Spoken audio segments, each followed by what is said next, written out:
joining us this morning on Studio 10 is financial expert Dale Gillham. Hi, Dale. Hello. Finance expert Dale Gillham from Wealth Within. It's nice to see you again. It's amazing listening to a professional trader who's doing what you're aspiring to do and hearing it firsthand. Too many people ring me up and say, hey, Dale, I want to make quick money, but it's not about getting rich quick.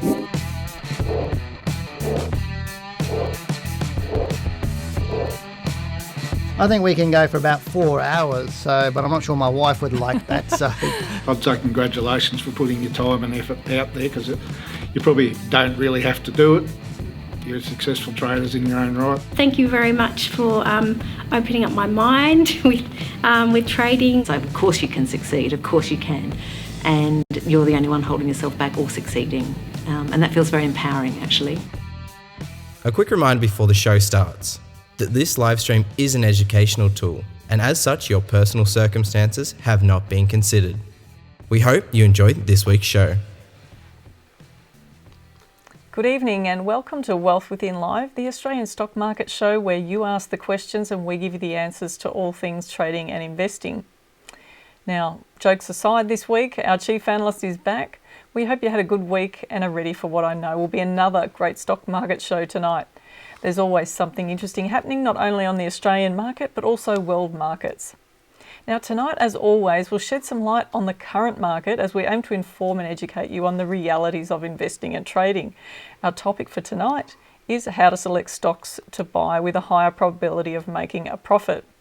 We'll look at what is currently happening on the Australian stock market, give you our thoughts, answer your most burning questions, and look at a whole lot of other things for you tonight. And remember, Australia... You're having fun, aren't you? The teleprompter's just gone crazy on me, so I can't read that fast. So just remember, Wealth Within is Australia's most trusted stock market educator. Hello, I'm Janine Cox, and joining me tonight is Dale Gillham, and we're Australia's most trusted stock market educators. There you go. You know what the That issue? was not a good What start. the issue is? What's that? We're on the wrong script. You just read last week's script. Oh wow! So our team in the Are we control. doing a replay? Are we? We're just replaying last week's show, guys and ladies. So yeah, we're on last week's script. I thought you said that part of that couldn't be beaten. Well, no, I think Some of the last things week we was a talked pretty about. good show. It's my first one back, although my mouth didn't work. I think it was going all over the place, except where it should have been. Well, you have an excuse to be rusty if you've been away for a few weeks. I do have an excuse to be rusty, but anyway, but we've got a good show tonight. I know we've got a great topic tonight because that wasn't the topic we're going to be doing, because we're looking at trading strategies for tonight, and we're going to get specifically into some of the indicators and what they are, because this is what people see all of the time. So, but we are in some really challenging times in the Australian stock market at the moment, because Victoria's gone into lockdown again. So we've I know, it's crazy, isn't us it? Victorians have been bad people. So as I said. But our topic for tonight is profitable trading strategies that work in profitable trading strategies that work in bull and bear markets. So anyway, but hello, I'm Dale Gillham and this is Janine Cox, and we'll get it right eventually. But it is nice to have you to be back and to be looking at the market again. And if you have a burning question for us, remember to grab your phone and record a 30-second video and email it to info@wealthwithin, or just use your webcam like some other people have done today. That said, if you're a little bit shy or you're on the run from the police, you can always send us your email questions to info@wealthwithin.com.au. Remember, with your questions, if it's about a stock, let us know why you're interested in that stock so we can understand your thinking and what you're doing around that. And if it's a general question, then try to keep it as short and sweet as possible. But if you can't make it short and sweet, just make it good. Now tonight, if it's your first time watching the show, then may I say a big hi to you and thanks for joining us tonight, and we really do hope you enjoy the show that we're bringing for you. Now moving on, it's always great on a Tuesday, the first Tuesday in the month, because this means we take a look at the Australian stock market and give you our thoughts. So let's get into the charts, shall we? Now you can see on the screen there, I've got the All Ordinaries Index up there. Monthly chart on the left-hand side as normal, and the weekly chart should be on the right-hand side. It should be. It is, and there we isn't it? go.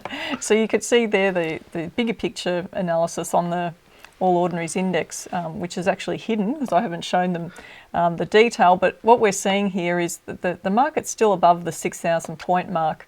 And that's a really important thing for our market, important marker, I guess, for the market to be sitting above. But the question is, how long is it going to stay above there? I think, I've said for some weeks that it's likely to get to somewhere between 5,350 and 6,350 and 6,550 points before it turns and tops and turns down again.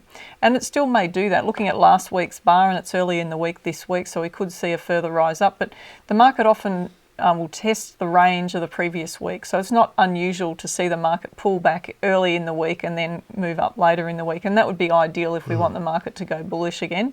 So if that happens and it stays up and holds by the end of the week above 6,000 points, then that'd be really good for our market. No, I agree, and I think sometimes when people watch this, and I know we've had some comments from different people, in the, what do you call it, the social media sphere of different platforms and stuff like that. Yep. People don't quite understand what we talk about. Like they think, oh, you said the market was going to do this, or you said the market was going to do that. And then their next comment is, the next comment indicates they actually didn't understand what we were talking about. And it's constant that I'm getting these comments coming through. And some of what we talk about, like if we say we think the market's going down next week, what we mean is it will go a bit lower, but it may close higher than the week before. Yeah. And I'll show you it on the chart. If I just can I steal your little mouse, please? And if I just drag it up here, over these past few weeks, this week we were saying the market was going to come down a little bit, and it did. You can see this red bar actually traded lower than the previous bar. So technically that's a down bar. So that means what we said the market was going to go down with, it was correct. But it did close higher than the week before. This is still technically a down bar because it actually did close lower than what it was before. So sometimes when we say the market's going to go up and it goes up, it closes lower than the week before, as long as it's made a higher high. Like this one here, see it was down there, it opened here, pushed right up, made a higher than the previous week, but then closed right down here again. But it was still, which is weak. Which is weak, but it's still technically an up bar. And a lot of people who don't understand technical analysis and what we're actually talking about will sometimes take what we're doing wrong. Yeah, so people who look at indicators more don't really understand the bar analysis, is what you're saying. Well, a lot of people don't understand specifically what we're talking about, because we never say the market's definitely going to do this or definitely going to do that. We're saying if it does this, then it's more likely bullish, or if it does that, it's more likely it's going to go down for a few weeks. Yeah, but people who are watching us, a lot of them either haven't seen technical analysis before, or if they have, they've only seen certain types, which is the purpose for the show that tonight, which is about the indicators. But what you're saying is that we really need to wait till the end of the week anyway to see what the market's doing, because we can say that the market is going to move higher, and what you're saying is it may move higher, but then it may close at the end of the week. So don't take us out of context. We need to actually see the weekly close to know what's going to happen, really. Yeah, and I think that's the issue is and the thing is, you should never ever be like, just because an expert says the market's doing this, don't make your decisions on that. You should always know. And I find people go,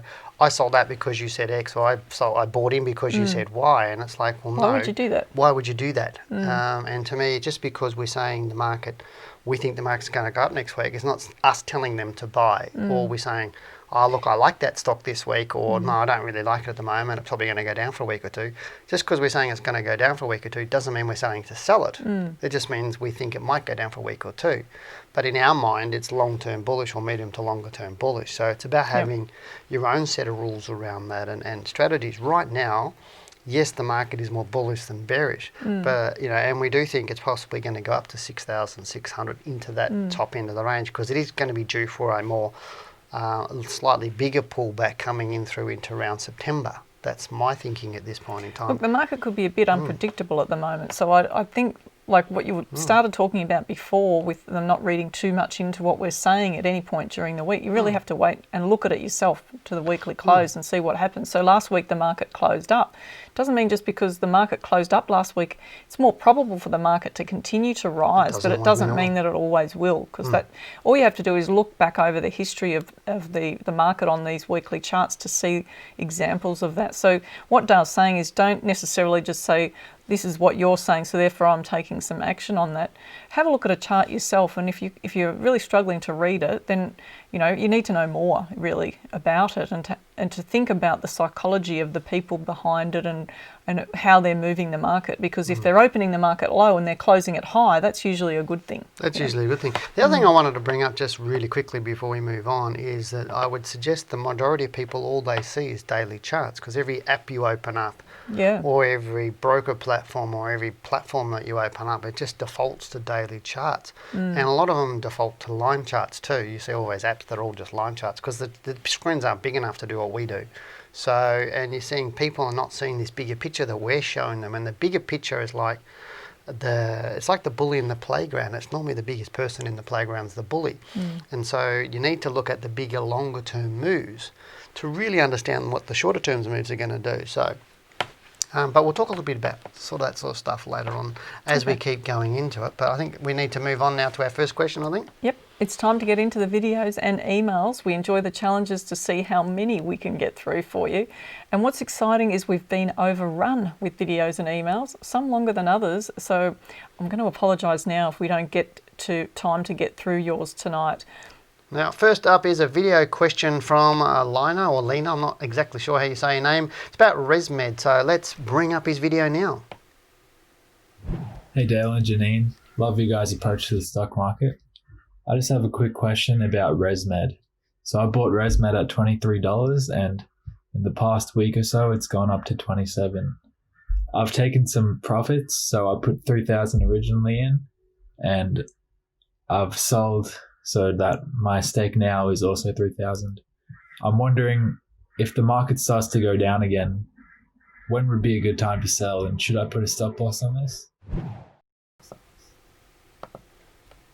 Great question, isn't it? So Awesome. thanks, Lino, for the question. And it's interesting. Some people, it's like I was saying in my market report, a lot of people will have larger losses. They'll accept a 30 or 40 or 50% loss, but then they'll cut profits short. Now, obviously, looking at ResMed, it's gone vertical over the last 3 or 4 weeks. And so obviously what he's done is he's bought in and now he's taken a bit of that profit off the top, so he's now still got the same position size. So he's still got his same position size in the market, a little bit of profit. Now, I don't necessarily think that's something I wouldn't suggest people do, to take a little bit of profit off the market, but it's not bad. You know, it's not one of those. I find holding stocks that while they're falling is a hell of a lot worse to sin than to banking a few profits. But the question is, when should he sell and should he have a stop loss? The answer to having a stop loss is absolutely. Every single time you buy and sell a share or buy a share, you should always have a stop loss. And there are two types of stop losses. There's an initial one when you first buy it. So your initial purchase price, which is $23, I think it was, wasn't it? 23. So in my book, I talk about a 15%. So calculate 15% of 23, take that off $23. And if it goes below that, that's what your exit is on an initial stop loss. That's how I would calculate it. But you can also have trailing stop losses. And interesting, this has had, if we look at the chart again, we've seen how many bars up at this point in time. We're seeing. Look, it's 4 and it's 3, but it's 1 inside, I think. So this is this week, so that's yesterday and today. It's quite strong. It is quite strong. Looks bullish overall. The challenge is when a stock breaks to a new all-time high, often it will come back to test where it's been. So, you know, I don't think there's anything wrong either with him taking a little bit of money off the table, but just having a few rules around what you can do. Can we just jump to the daily chart there? Yeah, you can. I haven't got my glasses on, so I'm guessing where I'm clicking, so let me know if I got it wrong. Because this is all most people look at. Most people don't look at what's happening from a big picture perspective to understand where it is in the overall. It's like standing above the forest and being able to see everything, but you're on the ground and you can't see where that wolf's coming or the bear, you know, is right behind you. But looking at the stock now, there's even no reason to sell it on the daily at the moment. No. There's no rule. I still think it looks pretty good, but what sort of Janine is suggesting, if we go back to the weekly chart, see this big move through here. So if we do start to see a downward move, it's highly likely to sort of end up in the middle of this sort of pattern. If I use this little tool over here, we can see here, so somewhere in around about this sort of $25 level, which is a little bit above where he bought it from. But if it does shoot off like that very, very quickly, you'll often see it come back to sort of retest those sorts of levels. So I would say somewhere between 24, 25, it'd probably come back to, if it does come back. Where's a good pot to sell it? That's something that's really, we can't tell you that at the moment, because if we say something right now, next week it'll be different. And it will depend on what it trades through today. So you need to understand how to do that yourself. Is, you know, if it went through your buy price, I probably would exit at that from that point of view. But giving you some sort of technical indicator right now is not really relative, because, as I was saying, tomorrow, the next day or next week, we'll have different information and we may move our stop loss. But unless you have solid rules or you understand what we're talking about, you won't be able to exit at that point in time anyway. So, but it was a really good question, wasn't it? It was a good question. And thanks for sending in the videos. Really, really good. Another good-looking dude like me. Okay, you can take it. We have a question from Colin. Hi Dale and Janine, I'm looking for stocks that are safer to hold during the current volatility. I'm considering National Storage REIT. It has a decent dividend yield of 4.86%, and the graph below is from January 2017, so he sent in something obviously. The stock has had a slow recovery or slow growth and seems to be coming back up to its 3-year trend. It would seem to be a business that might do well during the pandemic. There will always be a demand for storage facilities, and maybe there'll be more demand during economic downturns. What's your view of this stock? I'm looking to hold for the longer term. Thanks, Colin.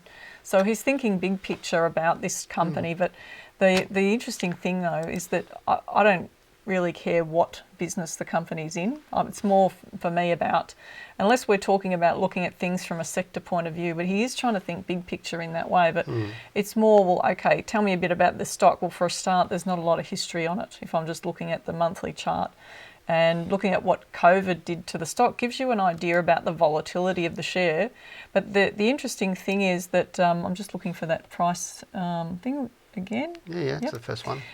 You can see there that it has had a drop of 50%, which is a bit more than the market. So that tells me straight away that if the market moves down and everything's going to go, then this stock's potentially likely to move more than what the market will. So that's a starting point. The next thing is it's recovered more than half of what it lost, which is nice to see. Some stocks have recovered nearly all or more, gone to new highs. But this is mirroring the market to a degree in terms of where it is in its recovery. So, I think that it looks okay at the moment. I wouldn't be picking a stock like this without enough data for a start. But if I was looking into it, I would think, okay, once it starts, if you weren't already in it, because it did give an entry down here, but if you weren't already in it, then I would be waiting to confirm that it's actually going to get through that $2 mark, because $2 being a round number as well can sometimes hold up the share price. So let's just see what happens. It's good that he's thinking through it all. I don't necessarily have an issue with his thinking, but that's also not a reason why I would buy it too, because we've had increasing demand for storage facilities for years as more and more high-rise buildings get built up. These apartments are going up every single place. But then what's going to happen with the property market? What's going to happen with retail? What's going to happen with other sorts of office buildings, those sorts of stuff? Will they need more storage facilities, all sorts of other stuff? And I don't know. And that's the point of, and will that push the share price up? And right now, it's holding nicely, it's looking all right, but is it going to go up and do very, very well? It's come back to its momentum, its longer term momentum, as he said, so I don't mind it too much. So, but anyway, let's get on to the next email, but thank you for sending that one in. This next email is from Maverick. I love the name. Hi, Dale and Janine. I've recently started purchasing companies within the top 50 in the ASX 20, or top of the ASX 200, sorry. And I noticed that Coca-Cola Limited has started to trend up, and I believe that the market might be too volatile right now to be sure. However, and wanted to get our opinion. I love the show and tune in each week for your updates. Keep up the great work. Thank you very much, Maverick. So, good question, but interesting stock choice, and not quite sure about him talking about it trending up.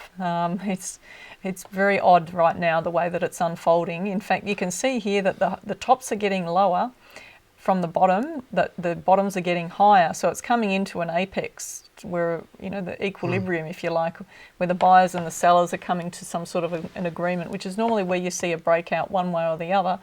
But it's not a trend up. It's a sideways trend. So this is where you've got to be really careful about your understanding of trends.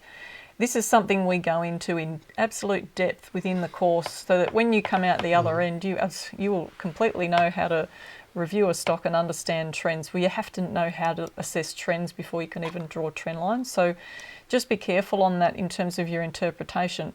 My concern with Coke right now is that is how it's unfolded, right? Because the way it's unfolded puts it in a very precarious position. If it falls back below around $8.50, this thing could go south, right? Well, so that's the concern. If it trades above $10 strongly, then I think it's going to recover. That's my It's not unfolding like the market at the moment. It's not. The market's been strong the last couple of months, or a lot stronger. And look at it; it's not doing very well. And it's not a buy. It's not a buy and hold stock. It's very much a trading stock that you can get in for short runs. But even since this high way back here, it's really not been much. You know, in 7 years, it hasn't really done too much. And even going back here, you could have bought it back in 2007 through here, and you still be at the same price. So it's something you need to have some good rules around it to trade it. But again, it's not exciting me either. But hey, let's move on to the next question. But thank you very much. We have a question from Chris, and I think if it's the same Chris I'm thinking of, he's very keen. Hey Dale and Janine, I'm a student of yours and loving everything that you guys are doing. I was wondering what your thoughts are on the stock Goodman Group and how you think they will travel in the coming months. Do you think now businesses are reopening and operational, this will have a positive effect? Or maybe come September, when the government's help ceases, it will have a negative implication on commercial real estate. Are they Goodman or Badman? Pardon the pun, says Chris. Very cute.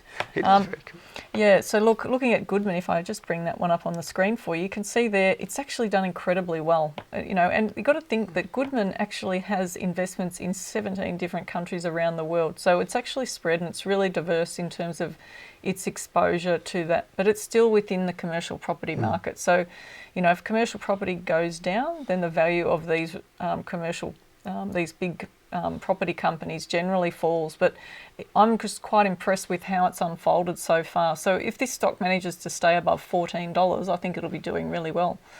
Yeah, it's done very, very well, hasn't it? And I think, you know, when you're looking at commercial real estate at the moment and residential real estate, I think there's a lot of people out there very, very nervous. You know, obviously with Victoria just announcing we're going into lockdown again, or the metropolitan Melbourne is going into lockdown. I'm not 100% sure what that means yet because we haven't had time. But, you know, if we start seeing outbreaks in other states and they start going into lockdowns, then this whole area will be in trouble. Well, look, I think Australians have a love of property, right? And this is the midpoint, really, for the property cycle. So you never know what, it doesn't matter whether it's the stock market or the property market. They tend to have lows, you know, reasonably close, because we know that the stock market precedes the business cycle and the property market often follows that. But there are different cycles around Australia in the property market. But what we see is that Australian market tends to follow the US, and the biggest falls on the stock market, and so too it does with the property market. Now the US market has been due for a pullback for a while, but it's usually, in this part of the cycle, it's usually short and sharp, even for property. So that's what makes me question, like, you know, it's a lot of doom and gloom at the moment, and I'm sure that in the next 18 months it's going to get a bit interesting in both the stock market and the property market. However, I believe that, you know, if people are savvy and they stick with it, even if you've had some experiences in the market, you know, recently that you perhaps are, you know, trying to second guess yourself, then I'd say just have an open mind, because there's going to be some huge opportunities, not only in the stock market, but in the property market. And I think, you know, Goodman, even though the commercial market tends to be in the riskier space, like you were talking about, because if the market's going to fall, it has a different cycle to the residential property market and can often be more volatile. But, you know, Goodman's obviously got its assets in a better place than what some of the other property companies have. Good thoughts, good thoughts. Next, we've got a question from Peter, who says, "Hi, Janine and Dale. How have you been going? We've been great. Thank you very much for asking. I've been loving your show, and I'm thinking about buying Dale's book. I'm not sure why you're thinking about it. Just do it. Purchased Fisher and Paykel in February at $22 and have held through these strange times. And it has continued to trend quite nicely. It gapped up last week, making me think it may pull back. What are your thoughts on what the stock may do?" Thanks very much, Peter. Good question. Fisher and Paykel. Fisher and Paykel is an interesting company. It's just held up so well looking at the chart, but it has gapped up recently on the weekly chart. So that's always a little sort of a warning sign. People get excited when they read in the publications, or if they hear it on the TV, you know, like the news at night. They do the rundown of the stocks and what's been happening. And so if you hear that stocks have jumped up really strongly, then don't get too excited about it. Even if you're holding it and the price goes up, just be still thinking about it as logically as you can, because I know that with some people new to the market, if their shares jump up, they get a bit excited and carried away with it. And don't be so keen to give up your profit just yet. If the stock's moving up bullishly and it's closing strongly at the end of each day, that's a really good sign. And it's good to take some money off the table, but when the rules tell you it's time. I'm going to ask you a question.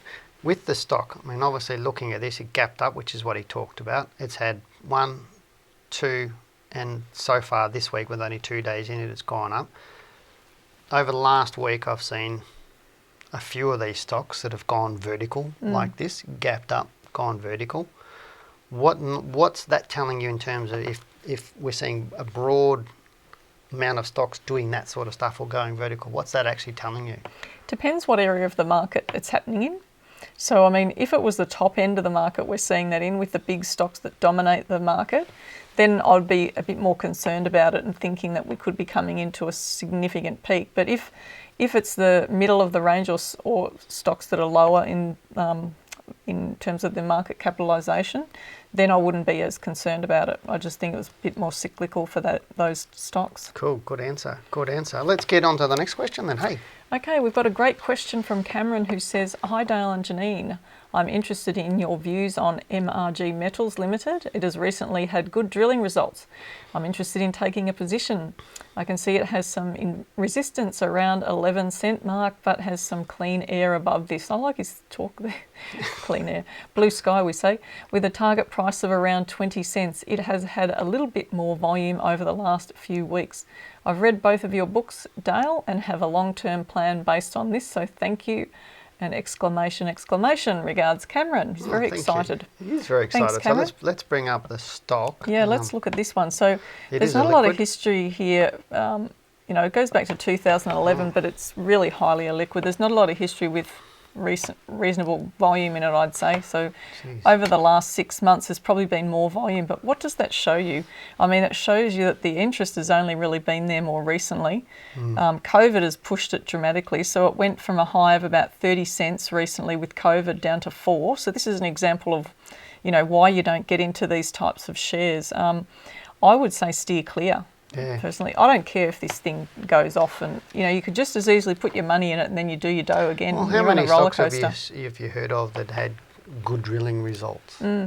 Or they're closing down rigs. Yeah. They're actually people are in quarantine, stuck on these rigs. The poor guys, away from their families. I mean, it's just a horrible situation. We're seeing that a lot of mining stocks. We see a lot of reports about what they're going to do or what they've had promising geo whatever and all sorts of different tests and things like that. But it could be years away before they get any money coming out of that, whatever they're mining, whatever it is, whether it's a metal or whether it's oil or a natural resource or something like that. But yes, it's popped up for the last couple of weeks, but it doesn't excite me at all. If it's a rare earth and they start talking about rare earths, these sorts of stocks take off, not because necessarily they've got anything significant behind it. It's often more just because it's the flavour of the month and everybody's making money in it, so therefore people try to jump on the bandwagon. Yeah, biggest thing we teach traders is to trade on confirmation, not speculation, and anything that's possibly going to happen into the future is pure speculation. So if they say, here's the report, we have great drilling results and in 2 months' time we're going to start production and we're going to be doing this, then that's a hell of a lot more confirmation, and that's where it would start to get me a little bit more excited. But if it's 1 or 2 or 3 years out, then I'd be waiting for a while before I get into it, and I'd rather see the stock move up and get a lot more volume into it before I start putting my money into it. But again, it's your money, it's your choice. As long as you've got rules around it and you believe you can handle it and you like it and you've done your research, then who are we to say don't take it? That's what we think. I was just going to say the same thing. Were you? Great minds think alike, so at least I'm the good-looking one. Maybe I've been brainwashed. Cool. Now it's time that we get into our topic for tonight, and I'm actually quite excited about tonight's topic, and that is profitable trading strategies that work in bull and bear markets. Now, Janine, let me tell you that the idea for this topic came to me when I was in the supermarket in Doncaster East on the weekend.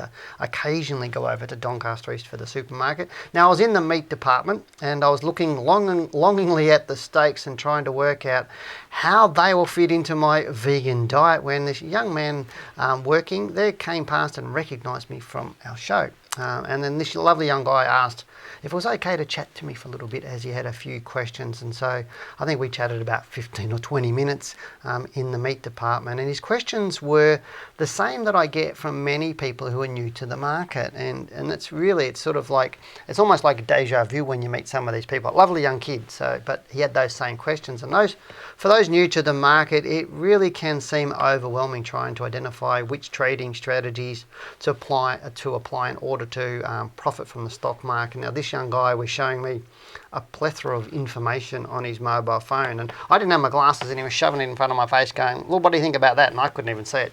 But he was wading through all this stuff in order to understand the stock market, and with that, that he liked, and he liked stuff. But what was going on, he was really left confused about what to do, what to listen to. He was conflicted as about, which websites, which apps to use, so which trading strategies he should use. And it really was quite interesting. And he even showed one app in front of my face.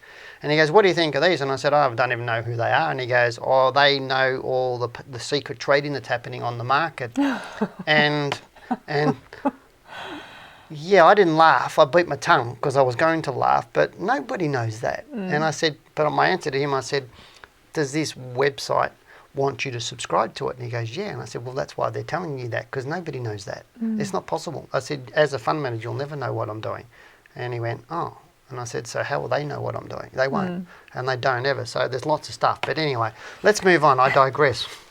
As Dale mentioned, there's a plethora of information out there, including websites, apps, brokers, platforms. And so we want to concentrate on just one area tonight. And this area we get asked about a lot.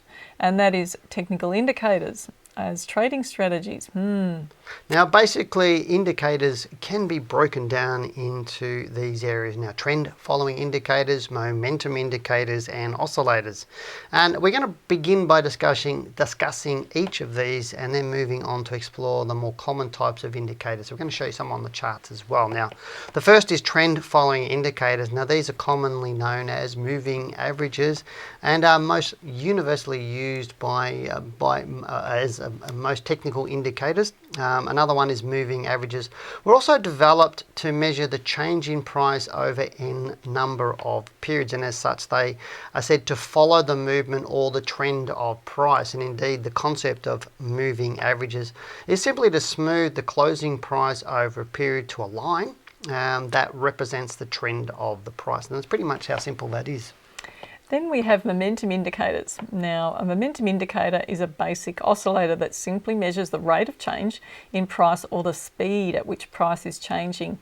And they're used primarily to trade sideways trending markets. Consequently, as price rises and falls within a defined range, the oscillator tends to rise and fall within a range. So momentum is actually calculated using price today minus the price in a number of periods ago. Now, lastly, we come to oscillators, and an oscillator basically measures the rate of change or speed of the price move. Now, regardless of the direction of the market, which is essentially what a trend line does pretty much. A trend line is a momentum indicator in itself. Now, however, unlike a trend line, the oscillator moves above and below a central axis point known as zero line, or as a zero line. And when the oscillator is above the zero line, the market should be trending up. And when the oscillator is below the zero line, the market should be trending down. Now, oscillators really only confirm what is already evident on the chart and are therefore considered lagging indicators. In fact, most of them are lagging indicators. Now, what we're going to do is bring up some of these on the charts to show you what they actually look like. And so we're going to discuss our thoughts on them at the same time. Now, for those of you who are students and that, you know that Janine and I actually don't use indicators in our trading. You won't see any on our screens. And I suppose while Janine's bringing up the first indicator, we need to explain why we don't use them. And a lot of people go, I remember so many times in seminars that I did, people go, what about indicators? Why don't you use them? And so what's the benefit of using indicators? And I said, well... Did you say you tried them and you don't use them? I said, I've tried them and I don't use them. And they said, well, how do you trade if you don't use them? And I said, easier. because I find by not using them, there's less complexity in my trading, and there's less false signals, and there's more certainty in my trading, because a lot of these, as we just said, there are lagging indicators. And one of my team said to me gave me a little analogy one day. And he said, you know, you got a car? And I went, yeah. And he goes, you've got indicators on the car? And I said, yeah. He said, when you turn your indicator on, does that mean you're definitely going to turn or you're not going to turn? And I said, well, most of the time I do, but sometimes I don't. And sometimes I don't even put the indicator on. And he went, my point exactly. So you might see somebody with their indicator on, but you don't know whether they're going to turn or not. So it's just an indication that something may happen. Yeah. And so, you know, we do have... It's not a rule, and that's the point, isn't it? Yeah, and that's a rule. So, and as you read, some of these indicators are for sideways moving markets, and we often find that people use these indicators in the wrong context. Okay. So I find when I've supported people in the past over the last 20 gazillion years that they'll have these indicators on, and I go, but why are you using that indicator in this market condition? You need to know when they work better and they don't work better. Because the two major things we have in any market movement or market trend is momentum and volatility. And so when we were discussing those, you saw it was about measuring the rate of change in price. And measuring the rate of change in price over time is momentum. That's exactly what it is. And a trend line will do that better than most other things. And I know with moving averages, which is we're going to discuss first, most people see those because when you open up brokers' platforms or you open up these platforms, you know, wherever they are on the webs or on your phone, they often have a moving average on a daily chart on those things. Yeah, because people think that it's easier and they don't have to think. Okay, so that's what a lot of people start from those indicators for that reason. But like you say, it's actually lagging everything that's going on, and it doesn't help you think beyond that point, in my opinion. So we have a simple moving average up there on the screen. Now this is the monthly chart. Yes. Now, there's not a lot of people that I've seen out there that'll be using this on the monthly chart. No.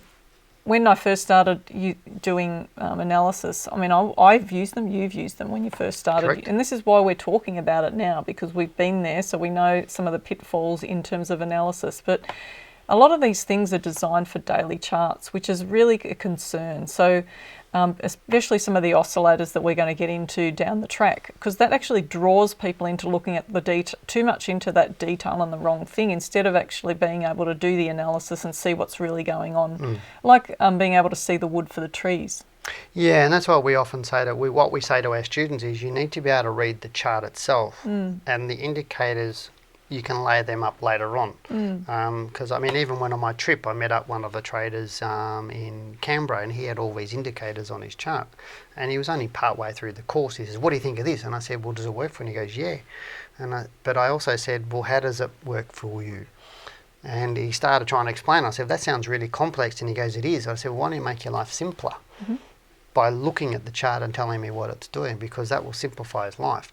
So I'm not saying they don't work, but there are better ways. That's what we're saying. But I think they tend to make you trade more. Correct. You know, that's my experience. They make you want to get in and out so much more often because they're really designed for short term, a lot of it. So, you know, if we can we go on to another one? Yeah, we can go on another one. Let's go on to the next one. So before we go, did you want to talk about multiple moving averages? Let's bring up multiple moving averages, because you've got moving averages and then you have multiple moving averages. You can have two or more, so there's two separate bands there. And I always thought this looked like music, you know, when I first started looking at it. It does. And I know years ago you and me went to a seminar for this trader, and they had another trader on speaking before the guy that we wanted to speak. And I know we sat through this presentation for an hour, and this guy on these multiple moving averages like that, and he was really technical. And at the end of the hour, both you and me looked at each other and we went, what did he just say? What could have been so simple, he actually made into the complex, which is just wrong. It doesn't need, it is so simple. But basically, you know, you've got different crossovers, moving average crossovers and all that sort of stuff. We weren't going to share with you how to use them, but they can follow trends if you set them right. So do you set them using Fibonacci numbers like 9 or, do you set like 13 or 21? People often set that, and depend on whether it's a slow or fast moving averages. So there's different settings you'll get. I mean, this can make brokers a lot more money. That's what it can do really easily. Yeah. Because if you have a look at it, if you look into a daily chart, this is what they're looking at. So you might be in a stock for 1 or 2 days or something.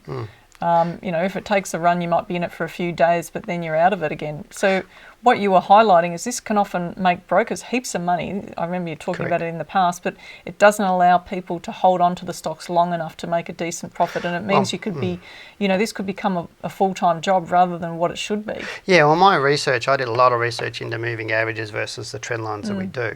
And what my research found was the moving averages, you had more trades. We got in around the same time as the trend lines, but we often got out a lot later. And so therefore you traded more and you made less money. So you had more trades on the moving averages. You traded on multiple moving averages and moving averages, and both of them. And I used multiple settings on them. So I found the trend lines more accurate. So you traded more and you made less profit per trade. Is that what you're saying? Correct, if you're using the moving average. And part of the reason why you're trading more is you're getting whipsawed in and out in sideways markets because they're not good at that, whereas trend lines will get you out of those things. So let's move on to the next one. So we're going to move on to an oscillator now. So let's have a little bit of a look at those. And these are the ones that sort of you're going to see. I'm just going to switch these other ones off and go back to the monthly chart first. Like, you look at this and you'll see, well, okay, that doesn't look very interesting. It's just a flat line and all the graphs on, all the bars on here are sitting above the baseline. How's that going to help? Well, it doesn't. It's because you can't trade them on anything other than a short-term view, which, I mean, it's useless, really. Yeah, so basically above the line, it's supposed to be an uptrend. So he's above the line, and that's supposed to be an uptrend, and it's not really. It's not a trend for a start. It's not a trend. He's below the line, and that's not really a trend either. And I remember a number of years back, I had a trader who's an experienced trader said to me, all these stocks in the showing bearish divergence using the MACD and the stochastic, and I went, which is a different indicator. Which is different indicators as well, and I'll show you MACD in a second. And I said, but I said if you go back the last 2 years, they've been showing bearish divergence for the whole 2 years, and the whole top 50 stocks have been doing that. And she said, really? And I said, well, go and test it. A week later, she come back, she goes, yeah, you're right. I said, so what's the point of your question to me saying, have a look at these indicators telling you the market's going to go down when for 2 years you could have ignored it and still been trading up? So, and that's really where some of those indicators don't necessarily do the right thing for you. But again, if you use them and you make money out of them, I'm happy with that. That's not an issue to me. So it's supposed to be like when the indicator is above that blue line, that it's supposed to be overbought. And when it goes below it, it's supposed to be oversold or something like that. In theory, yeah. So that tells you when you can get in and get out. But when I first started looking at these things so many decades ago, it just drove me bananas. Because you're all over the place. And the big part of the reason is because you've got no idea of the longer term direction or even how to assess the longer term direction. Correct. And to think about the pattern of where the stock is in the big picture as well, because it's price, time and pattern that we look at to understand the stock. But this is just such a blinkered view. It's like I was talking to someone on the phone the other day and saying, do you want to be the horse going down the racetrack with the blinkers on? You can't even see what's coming at you from left or right. To me, that's what this is like. Yeah, to a large degree, and obviously that's an MACD or a MACD that people call it, or it's called Moving Average Convergence Divergence. That's the full name of it. MACD is an acronym of that. And again, it's above and below the line, and you look at that. But you've also got things like Bollinger Bands, you've got stochastics, you've got RSIs, you've got a whole range of things. And you're right, when I find people with a lot of stuff on their charts, what I find is it makes you lazy. Because then your eye directly goes to the indicator and you actually don't see the wood for the trees, which is what you saw earlier. And you might have a couple of different indicators, one saying it's bullish and one saying it's bearish. So you're getting conflicting indicators, and what these traders do by having more indicators, they try to get a confluence of ones, or is there more weighting to it going up or more weighting to it going down, and then I'll go with that. Whereas making your life a little bit simpler by taking all of these off and actually see what's there. And I often said to people, just take all that stuff off and give the chart to a 5-year-old. They'll tell you whether it's going up or down. They'll be able to do that. But I think as us guys, we like to make things, we like to V8 things and soup them up and put superchargers on them and everything else. And because we don't have to do any work to put them on their charts, to understand them and to get the result out of them, and we can scan thousands of stocks with them immediately, that's why a lot of people do it. But I find the old methods just work better, much more consistent, a lot less effort, and a lot better results. So, but that's me. Well, we better move on. It's time to get back into your questions. And this is the next one. It's actually a video from Joseph. Good on you. Good afternoon, Dale and Janine. Well, he's got to play the video. We're not going to talk about it. So let's play the video now. Hi Dale and Janine. I've purchased Afterpay at $15. Currently have a 10% stop loss. Looking to keep it for medium to long term. Just wanted your tech analysis on the stock itself, and I do currently see it as being bullish. However, for the last month, 2 months, it has been trending upwards.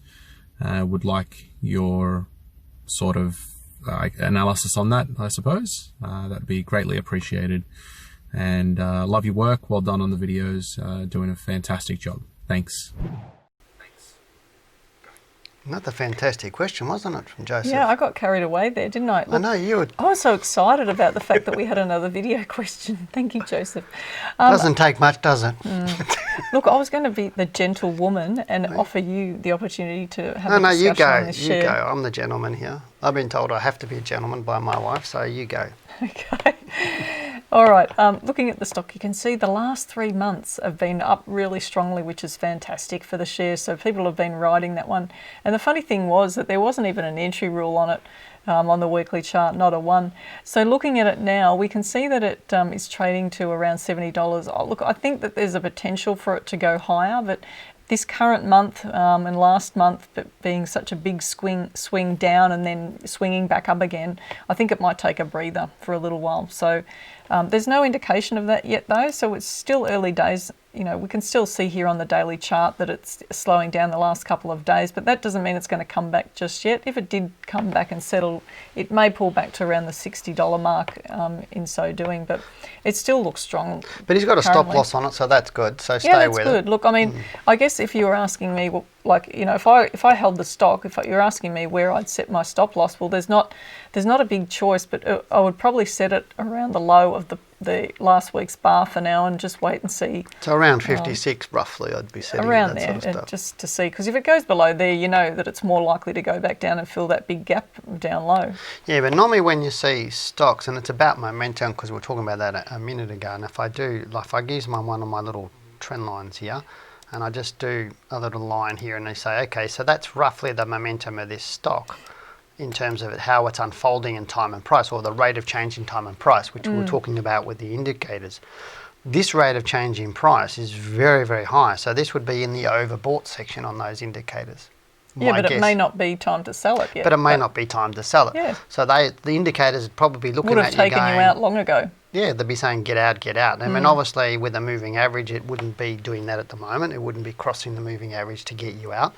But at this point in time, a lot of people will be going, what do I do? Now this you don't have a trend line? You can't draw a trend line on it yet? No, but my guess is if we looked at the volume of trading on this, the volume would be coming from retail investors, not necessarily the big end of town, because this is the flavour of the month type thing that investors or retail investors like to jump on, like A2 Milk was for a while, like some of the others have been for a while. Bubs has been one of them, and a whole range of them. And so right now, there's no reason to get rid of this stock. There's every reason to hold it at the moment. Just be ready to exit should it start to fall away, and make sure you keep a stop loss on it. You might... a loose stop loss that we talk about, not as a trader but with investors, is 15% off the high price. So what last week's high. Oh please, I'm going to cringe now. Do you have to encourage that? No, I don't want to encourage it, but I'm just suggesting if you're worried about them. I'm just worried about them. If it does fall heavily, it's like, where do you get out of that? And I'm not saying it's going to fall heavily, so don't take me wrong. I'm just saying at the moment it's going up.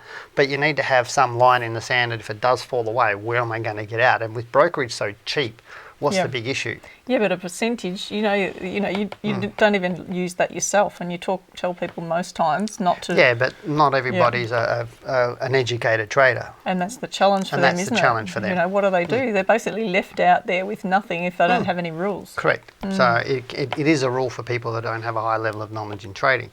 But let's move on. Great question anyway. But the next question, or the next email we have, is from Jack, I think it is. Jack, who says, hello Dale and Janine, can you please give me your thoughts on Aristocrat Leisure, or ALL? It was hit hard by COVID-19 crash and has rallied nicely since. The past 6 weeks it has trended sideways and looks like it may pull back. I like the way the charts looked before COVID, and With gaming rooms and casinos starting to open up, I think it can continue to rise. Thanks in advance, Jack. And we also had this question on Aristocrat from somebody called Nick, but I won't read out Nick's question, but thanks for sending your question in, Nick. So we've had 2 questions on Aristocrat. Popular stock. It is a popular stock, so let's go. So what are your thoughts?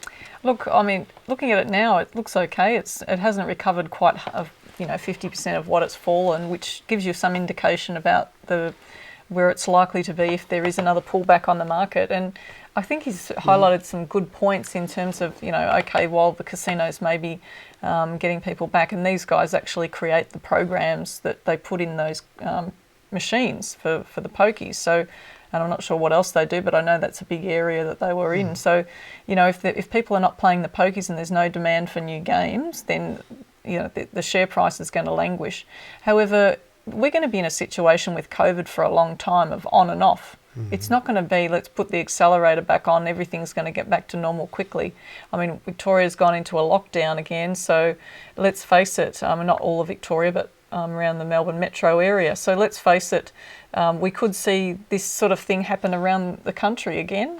And are people getting back into the clubs with pokie machines? Are they getting back into casinos in the same levels that they were prior to COVID? Probably even not. in the other states? And probably not. People are probably still a little bit nervous about getting into places. I know in the past few weeks when it's opened up here in Melbourne that I've been a little bit, or I've grabbed my wife's arm and said, hey, babe, not too close, staying back, social distancing. Just so the we're all shopping still centres just you're at talking shopping centres and everything else. I know some people just are disregarding it, and that's why Melbourne's got an outbreak again. But again, there will be outbreaks in other states, highly likely. So I don't know. I'm with you. I don't think right now it's not pushing through. Look, it has the potential to get up to around that $32 mark in the short term. If it holds above where it is now, above 24, we could see it move up. But, it's more likely if the market pulls back, it's going to come back with it. So we're just waiting to see what happens. All right, let's get to the next one. Okay, this one's from Tech. We've had some good ones from Tech over time. Hi, Janine and Dale. Thanks, Janine, for your time for the analysis on SIM a few weeks ago. That's a pleasure.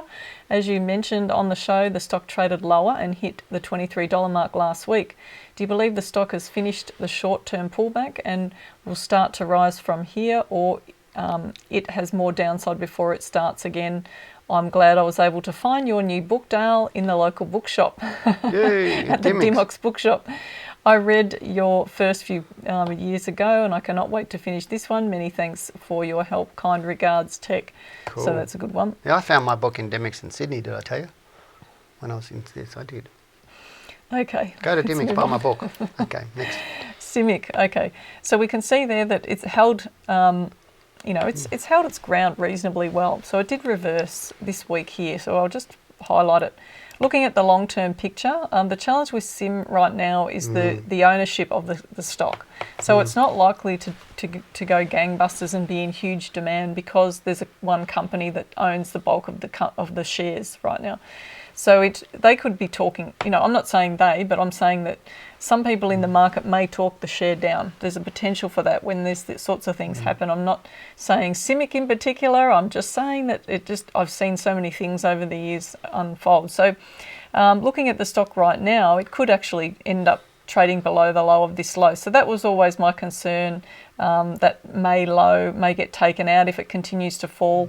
If it actually trades up, if something weird happens and the stock does trade above 27.50, say, then it may actually push back up and head closer to $30. But right now, it's too early to say, and I'm not, given the bigger picture scenario around CIMIC, I would, when stocks get into that situation, we end up just closing the book on them. We don't even look at them after that happens. So yeah, and right now, I mean, going back to what we talked about with, trade on confirmation, not speculation. There's no confirmation it's going up yet, and there's no confirmation it stopped going down yet. Yeah. So that's really where at this point in time, you're not in it at the moment, so that's okay. While it keeps going down, you're not losing any money because you're not in it. But when it does go up and give you confirmation it's going up, then it's okay to get into. But right now, and like we said before, we're not giving you specific advice about whether you should or shouldn't, because this is, just our opinion on whether we would buy it or not. And I'm just saying that right now, and probably from now on, I wouldn't even have this on my list. So that's what I'm saying. It's interesting how people want certainty, though. They go, you said it's going to do this, so, and then they go, well, I'll go in it because you said it's going to do that. There is no certainty. There is no certainty. And I mean, it doesn't matter who it is, there's no certainty. It doesn't matter what analyst anywhere in the world, there's still no certainty in whatever they're saying is going to happen. But hey, right now, stay out of it at the moment and wait for it to start to go up. The next question we got is from somebody called Johnson. Hi, Johnson. He says, hi, as a general question, is there a resource in terms of market expected or forecast for upcoming company results to release to the market so that we know the current expectation reflecting the company's current share price? Thank you, Johnson. Great question, isn't it? It is. Great question. Johnson's talking about earnings season. I mean, obviously, the US has finished second quarter in the end of June. We finished our financial year in the end of June. The US will be reporting their second quarter earnings in August. We'll start doing our reports in August as well for our second half of the financial year.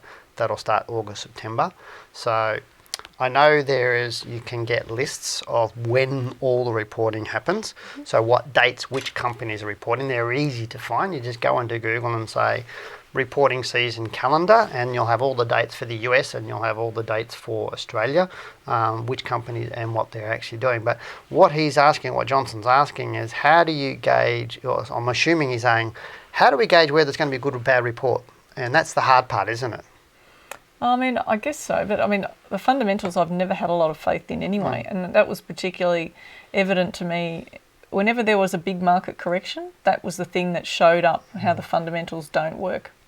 So I guess, you're wanting to see, I look to see what the analyst expectations are, but I look after the whole event is done. And the reason for that is because I want to see how accurate things are, and it just reaffirms my opinion each time that when they put out those expectations, quite often they're wrong. Like, or they're, for example, there'll be a group of analysts that said they're expecting the result to be lower. There are a group of analysts that'll be expecting a result to be higher. And in the end, they give you percentages of how many met the mark, whether companies met the mark or not. And quite often it'll be around 55, 60, or it'll be 30 something or 40, depending on the year and what the market's doing overall. So with the analyst, why do you think there's some inconsistency there? Because people have opinions, and at times, human emotion gets in, that they'll have different methodologies of doing analysis and making judgments on what they see. That the information that they get may be different as well. It may be clouded for some reason or another, whether that particular institutional, that broking house or whoever's putting out the recommendation or the research house has a vested view or a certain opinion on that company. But, opinions differ. That's just a reality, and that's why analyst results are not always the same. Okay, there you have it. There's your question. Or there's your answer, sorry, not your question. We've got an email from Jim. Hi, Dale and Janine. I dipped my toes in the water buying a small portfolio portion of Westmart Farmers, at $42. It has looked strong since, and using what I've learnt in Trading Mentor, very good. It seems that if it were to push through the February high of $47.42, it would be a good buy. Thoughts, feelings? Thanks, Jim. Good question, Jim. West Farmers is a great stock. It is a really good stock. Really good to see that he's picking nice big shares. That's I think beautiful. West Farmers looks awesome. I think if you were in the share currently, then you would be just holding it right now and waiting for a rule to exit. But if you're not in it, my opinion is at the moment that this could be heading towards a peak of a run. Now, it could just rip through that all-time high, and often when stocks go through the all-time high, they can keep going for a number of weeks or months before they pull back. But I would say that if West Farmers does do that, then it may have a pullback shortly after that. So I would suggest that if you didn't get in a couple of months ago, then you've probably missed the opportunity on this one for now. Yeah, and unlike some of those stocks we've looked at tonight that have gone relatively vertical or fast, because the momentum on the market at the moment is very fast. Okay. It's quite fast. You can get a trend line on that stock. So that's what I would suggest you do. Use a trend line on that stock underneath that. If you do want to do some work, mate. That's for an exit. Yeah, that's for his exit. Because some people listening might not understand what you mean, because they might not even know about trend lines. That's in our top secret course. So read Dale's book, you'll know. But because you're one of my Trading Mentor students, that means you can send me an email to Trading Mentor Support. So you can give me a bit of your thoughts and maybe send me a chart and have a look at it, and we can sort of chat about where your exit strategy might be and how you might manage it from there. So people might think that's novel, like getting an email from you, but I've always thought it's fantastic that Dale actually does. He is the person who actually replies to your email if you join Trading Mentor. So you actually get mentored by the chief through Trading Mentor. Aren't you lucky? And you answer some of the emails as well, but anyway. But we'll get to that anyway. But we'd like to thank anybody who has sent in a question. As I said, we had tons of them for tonight's show. There were some really good ones, and hopefully, if you have there were good questions this week. If I can get my mouth to work. If you do have a question or you'd like us to look at a stock for you, remember to send in your video. Stick the phone in front of your face, your webcam, whatever it is. Send the video to info@wealthwithin.com.au and do so before 3 p.m. every Tuesday. It's now the end of tonight's show, and I hope you've had a great night and enjoyed it, and thank you for participating. If you have a topic that you'd like us to cover, then please send in your ideas and we'll look at your requests for our upcoming shows. Now, if you'd like to see the show continue to grow, then remember to share this show on your social media. Put the link there onto your Facebook, your YouTube, your Twitter, whatever it is, the TikTok-y thing that I've heard about nowadays. But also remember to make sure you put this show onto your calendar, as we'll be back right here on YouTube Live every Tuesday, 7 to 8 p.m. But that does bring us to the end of the show. And again, we really hope everyone enjoyed it as much as we have bringing it to you. And as always, we thank you for joining us. And we hope to see you again next week. But for now, goodbye, good luck and good trading. Stay safe, Good guys. night, everyone.